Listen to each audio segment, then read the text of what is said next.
Welcome back to Valley News Now. Very special episode of Checking the Score with Devin Fry. That's me. Dakota Bowl time. Arguably my favorite day of the year. Yeah. Get to just go post up in the Fargo Dome all day. 4 different state championship games that are different classifications. So it's a blast. If you like football, then you really can't ask for anything more than 4 games back to back to back to back all day. And so I'm excited for it. But I imagine the teams are a little bit more excited than I am. I would hope. But I mean, you're pretty excited too. Yeah. You know, I have to be. It's the Dakota Bowl for everybody. Right. The fans are excited. The players are excited. The students are excited. The coaches. Administration, I'm Administration. sure. All kinds of people. Yeah. The Activities Association. Friends of the families. Friends of the families. Yeah, everybody's excited for it. We're talking about 3A Davies, Cheyenne. Yes. We are going to start right there, and then we're going to go right down the row all the way to the early morning games, early for sports people. Yeah, anyway. very, very early for sports people. Kickoff for the first game is at 9:10 a.m., specifically 9:10. I don't know why they did that, but get excited for that one. But no, these are my the matchup graphics that I make every year for each of these games. Just kind of a little primer for these state championship games, and we get all east for a couple different state tournament games. This is one of them. Davies and Cheyenne going head to head. Davies was undefeated for most of the year. Their only loss came to the Cheyenne Mustangs. Then that was as close of a game as it could possibly be. It was 3-0. I guess it could have been closer technically if it was 2-0 with safety, but 3-0 is also pretty close. So definitely a defensive battle there. 2 defenses that if defense wins championships, we see that right now with these 2 teams being in there. And Davies has kind of rebranded their offense. This is their semifinal game against Minot that they won, obviously, to advance to the state championship game. But Davies has switched their offense to a power T. And what that is it'll be the quarterback with 3 running backs behind him in a T formation, and then it's an option look from there. He can hand it off himself, he could fake it, he could pass out of that, and they have mastered that. And it really helps the offensive line too, speaking as a former offensive lineman who experienced playing against this, and as someone who coached a very similar offense. We coached a wing T in Alaska. It helps your offensive line a ton because it basically just becomes down blocks at that point. When you're shoving somebody down, like you could see the left side of that offensive line, they're just shove everybody down. That's all you have to do is push them out of the way, or you're pulling and you get an open look from there. Davies has bought into and mastered the concepts of this heavy option-based attack, and it has paid big-time dividends for them. And then, like I mentioned, a defense that has been overperforming all season as well. So they're going against Cheyenne, and that was not them. That was not them. Here's Cheyenne. No, Bismarck. here's Cheyenne. And yeah, this was at their home field there. They hosted Bismarck in their state semifinal. They've had a heck of a showing by obviously a couple big names. This is one of them, Sully Irie, I guess. He is on the receiving end of the majority of their touchdowns whenever I'm at these games. And then Cade Petschok on the defensive line. He's a Nebraska commit. He's a game wrecker as well. Okay. So and this is another team that likes to run a nice, steady offense. They have their explosive plays that come off of the steady offense, and that's how they get you. Like, for example, the short 3-yard runs set up a bomb into the end zone. And you sucker the safeties in, and then you throw it over their heads. And so Cheyenne these are 2 teams that have bought completely into their systems, master controlling the game, and master very strong defense. So for old school football fans out there, you probably couldn't ask for anything more than Cheyenne and Davies in the state tournament game, in the state championship game. Yeah, just based on your description, if I had to pick one word, smash mouth. Yeah. Like I said, the last time these 2 teams played, it was a 3-0 game. Cheyenne kicked a field goal, and that was all they had to do. Wow. And so then it was just a battle of defenses from there. And so I don't predict anything too crazy different in the state championship game, especially when there's that much on the line. Defenses win championships, and we're going to see that on Friday night.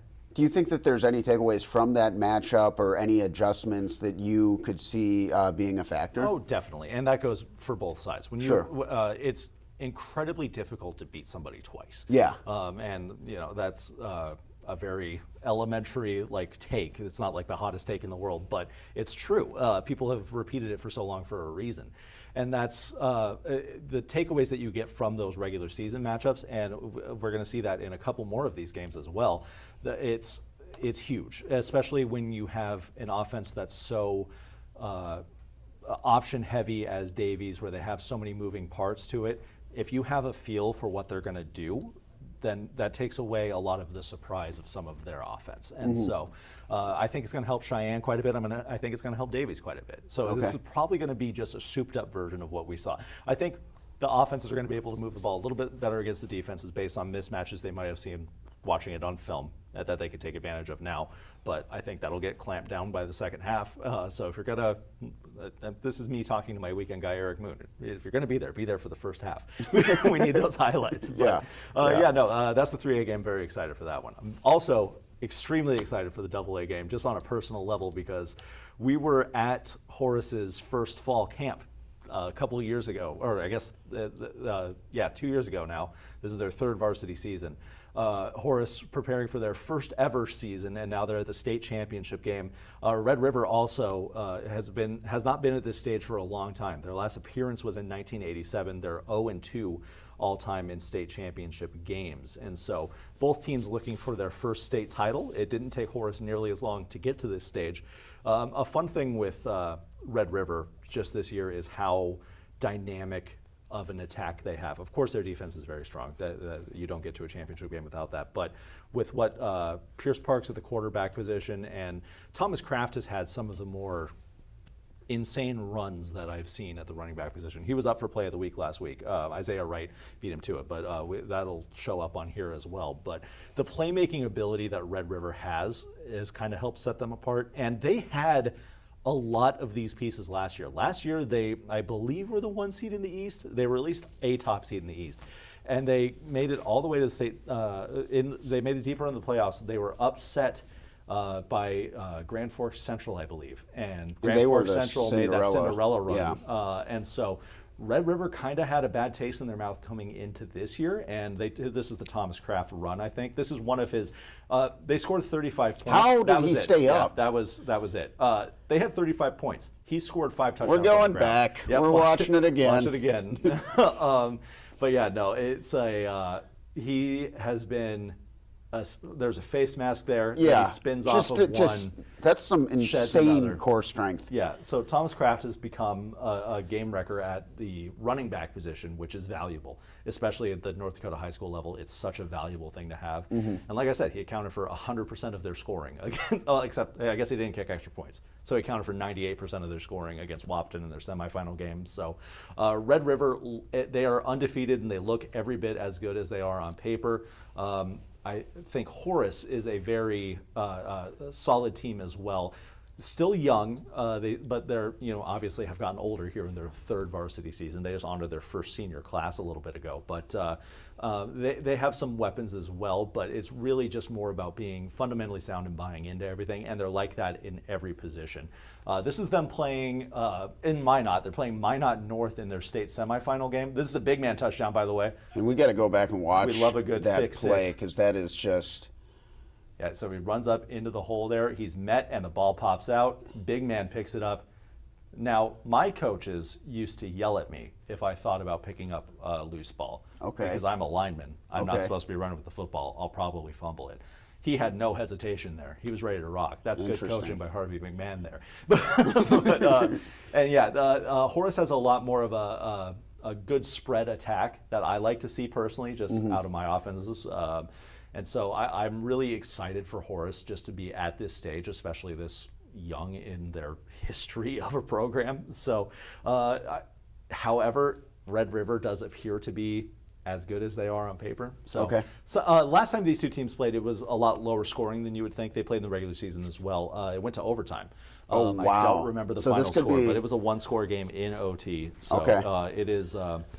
It's going to be a fight, and I wouldn't expect anything less at the state championship game. But no, I also just think it's really cool that it's two Eastern teams going head-to-head again. And me, selfishly, I'm gonna be excited for that every time. Speaking of things I'm excited to see, the Kindred Vikings back in the state championship game.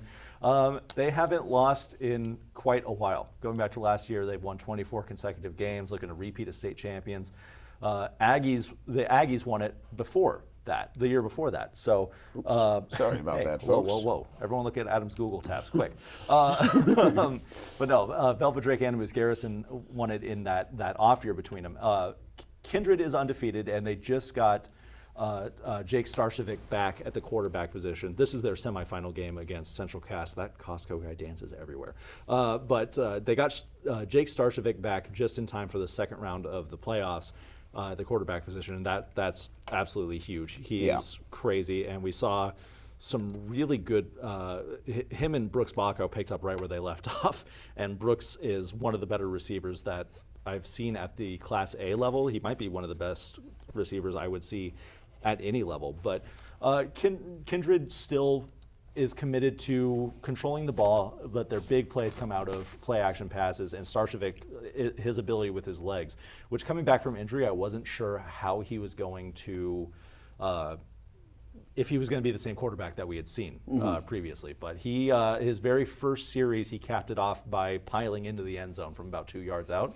So I was like, okay, he's all the way back. Well, he's a fearless athlete. He is, very much so. And that goes for his throwing style. He will, if there is any daylight, he will throw it to you. Yeah. He is not worried about it getting picked off, and that is huge. And the coaching, that's just a sign of what the coaching staff has instilled into him there. So another sign of good coaching. But Kindred, sign of good coaching as they're undefeated for the second consecutive year. Hot take. I know. I'm full of them today.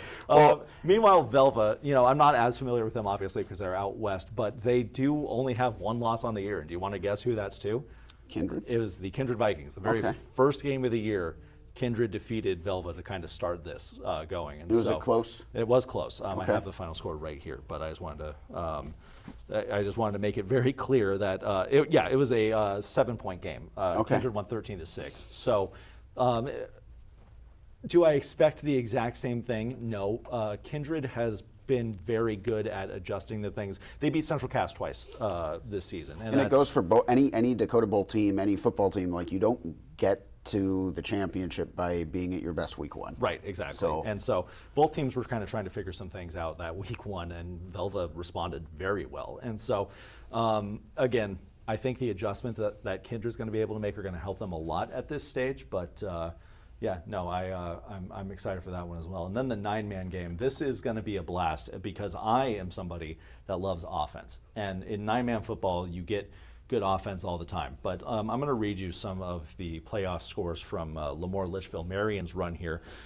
They recently they ended the regular season, I believe, by beating Sargent County 53-0. That's a lot of points. They then beat Hankinson 76-13. That's a lot of points. They then beat South Prairie Max 73-20. That's a lot of points. Then Linton HMB, a little bit of a step back there, 52-16 only. So only still a 50 a lot of points. Burger, but still a crazy amount of points. Yeah. And then New Rockford Cheyenne, they set a program record for points in a season. They close out the regular season with a 61-8 win. That's a lot of points. 46-8 in the opening of the playoffs. Just 46. I know, only 46. 54-18 win over Grant County Flasher, and then just last week they beat West Hope Newburgh at Glenburn 64-28. So, looking at New Rockford's schedule, they've only scored less than 60 points 3 times this year.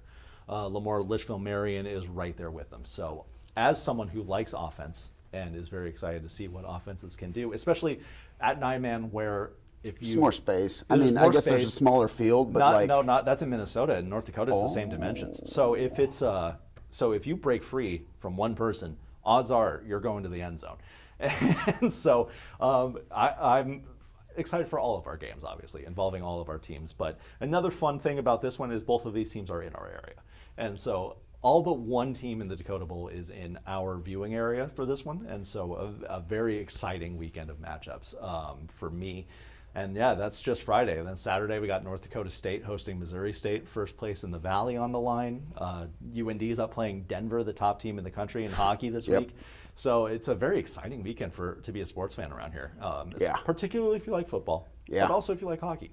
Yeah. And there's UND men's basketball played today. They beat Utah Valley, who they were underdogs against. We'll have highlights from that at 10, by the way. Stay tuned. Eaglestaff, 31 points. Yeah, Trey Eaglestaff. He's Trey Eaglestaff now. I've been warned. Yeah, not Trayson. Don't call him Trayson. Don't do it. But it does still list him as that on the Athletics website. That. Yeah.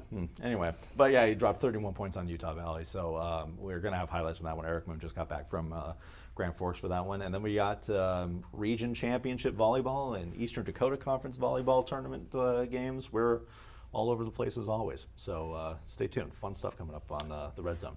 Absolutely. Well, that's all we can really. The rest, we gotta just kind of wait for the games to be played. Yeah, huh? we yap too much. We only have 7 minutes until our actual newscasts are on the air. So You better turn the channel. yeah, well, Yeah. Well, turn the website. turn the website. Open a different tab to watch Valley News Live at 4. Yeah. Be sure to watch. Bobby Fowler will be hurt if you don't watch it. Yeah. Don't do that to Bobby. Don't do that to Bobby. Don't do Why that would to you do Bobby. That to Bobby?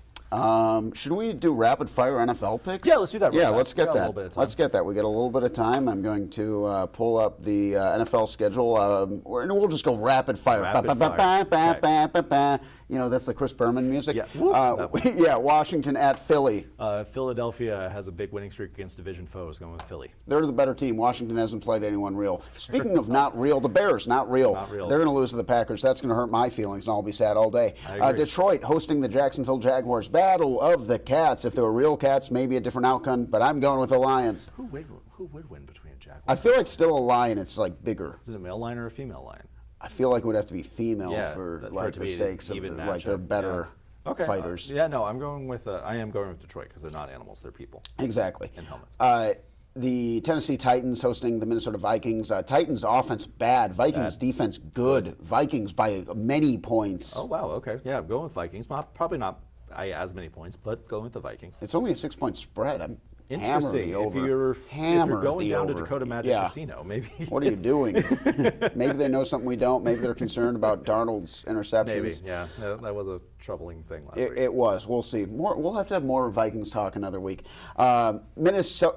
Miami Dolphins. They're hosting the formerly Oakland Raiders, the Las Vegas Raiders, in Miami. Come on. I'm also going with Miami. Yeah. Don't have much analysis. Gardner Minshew? Come on. Yeah, fair enough. The New England Patriots, I think they're kind of like middling but trending the right way, but I think they're still going to lose to the Rams. I agree. The Rams are better than them. They are better.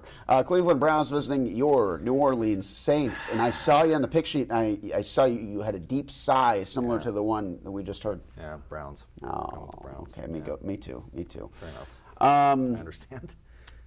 Yeah, the Steelers, I think they're actually going to beat Baltimore. This was like the hardest game to pick. That is tough. It being in Pittsburgh is a factor, but I think also Baltimore's secondary is just not that good, and Russell Wilson's low key cooking. I think I went with the Ravens because Lamar's kind of on an MVP level tear lately, so I'm rolling with Baltimore again. Can't blame you there. Also had a heck of a year. Derrick Henry's playing unbelievable. He might be one of the best of all time. I agree. New York Jets hosting the Colts. Jets, right? Jets. Yeah. Anthony Richardson is back for the Colts, by the way. They're playing him again, so that's.